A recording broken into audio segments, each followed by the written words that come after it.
The internet, a breeding ground for cat videos, conspiracy theories, and increasingly citizen-led justice. We've all seen the headlines. Groups like People v. Preds taking down alleged predators, their videos racking up millions of views. Justice served? Not so fast. YouTube recently terminated the People v. Preds channel, sparking outrage and accusations. Is YouTube protecting pedophiles, or are they caught in a messy web of content moderation? Tonight we dive into the murky world of online vigilantism. Hold on to your tinfoil hats, folks, it's about to get messy. Let's be clear, child exploitation is abhorrent. But are these YouTube channels the answer? Are they catching criminals or just ruining lives?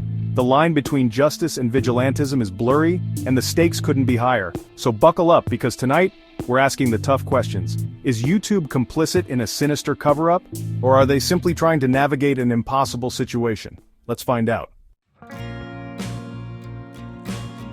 Navigating YouTube's content policies is like trying to solve a Rubik's Cube blindfolded while riding a unicycle on a tightrope. It's a mess. 1 minute, you're flagged for a copyrighted song in the background of your hamster's birthday party video. The next, you stumble upon a graphic video that somehow slipped through the cracks. So where does that leave channels like People v. Preds? In a gray area the size of the Grand Canyon. YouTube claims to have a zero-tolerance policy for child exploitation. Sounds great, right?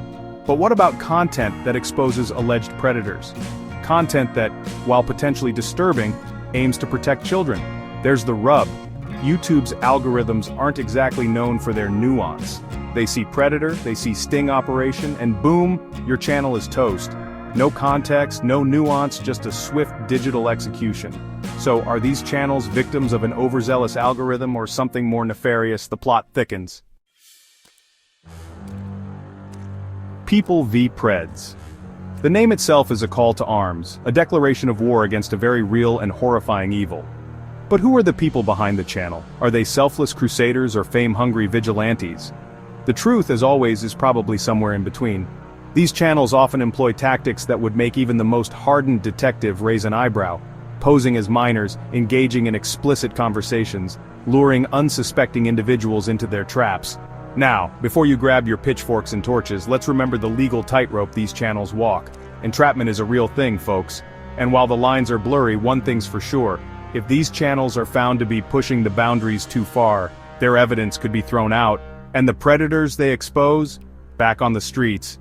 It's a dangerous game they're playing, one with potentially devastating consequences. The setup is always the same, a dimly lit room, grainy footage, and a shaky voice narrating the sting. The target arrives, often nervous, sometimes cocky. Then the confrontation, the accusations, the denials, the shame. It's a formula as old as reality TV itself, but with real-life consequences. These videos are designed to evoke outrage, to tap into our primal fear of predators lurking in the shadows. And they work. Millions of views, thousands of comments, a digital mob baying for blood. But here's the thing about outrage, it's addictive. It's easy to get swept up in the moment, to forget that there are two sides to every story, that the person being shamed on camera is innocent until proven guilty. And that even the most well-intentioned vigilante justice can have unintended consequences. So while we applaud the desire to protect children, we have to ask, are these channels exploiting our fears for views? Are they blurring the line between justice and entertainment? The answer, unfortunately, is rarely black and white. Section 5. When vigilantes go viral, the case of predator poachers. Remember predator poachers? No? Well, they were kind of a big deal in the world of online vigilantism. They had the whole shtick down, the hidden cameras, the dramatic confrontations, the questionable tactics. They even had their own merch. But their reign of digital justice came to a screeching halt when their leader, a man who called himself Incognito, was arrested on charges of unlawful restraint and assault. Turns out you can't just go around handcuffing people even if you think they're about to meet a minor. The case of predator poachers is a cautionary tale. It highlights the dangers of online vigilantism and the very real potential for things to go horribly wrong. These channels often operate in a legal gray area, and even with the best of intentions, their actions can have serious consequences. It's a reminder that while the desire for justice is understandable, it's crucial to leave law enforcement to the professionals. Section 6. Collateral damage. The price of public shaming. The internet never forgets. It's a cliché, sure, but it's also terrifyingly true. Once you're caught in the crosshairs of online shame, there's no escaping it. Your name, your face, your alleged crimes, they're all out there forever, and the consequences can be devastating. Loss of jobs, broken relationships, social isolation, even suicide. It's a high price to pay, even if you're guilty. But what about the innocent? What about the people falsely accused, caught in the crossfire of a digital witch hunt? Their lives are irrevocably damaged, their reputations tarnished, with little to no recourse. The problem with online shaming is that it's often fueled by emotion, not facts. It's quick to judge, slow to forgive, and impossible to erase. And while it may feel good in the moment to exact revenge on someone who has wronged us, the long-term consequences can be devastating. It's a reminder that online justice is often a blunt instrument, capable of inflicting far more damage than good. Section 7. Striking a balance: platform power and public safety. So, where does that leave us? With a giant, messy question: how do we balance the need for online safety with the right to free speech? It's a question that has plagued platforms like YouTube for years. On one hand, they have a responsibility to protect their users, particularly children, from harm. On the other hand, they have a responsibility to uphold free speech, even when it's uncomfortable, controversial, or downright disturbing. It's a delicate dance, and there's no easy answer. But one thing's for sure: simply shutting down channels like People v. Preds isn't the solution. It's a band-aid on a gaping wound, a temporary fix that does little to address the root of the problem. We need a more nuanced approach, one that combines robust content moderation with clear guidelines and, most importantly, collaboration. Section 8. The future of online justice: a call for collaboration.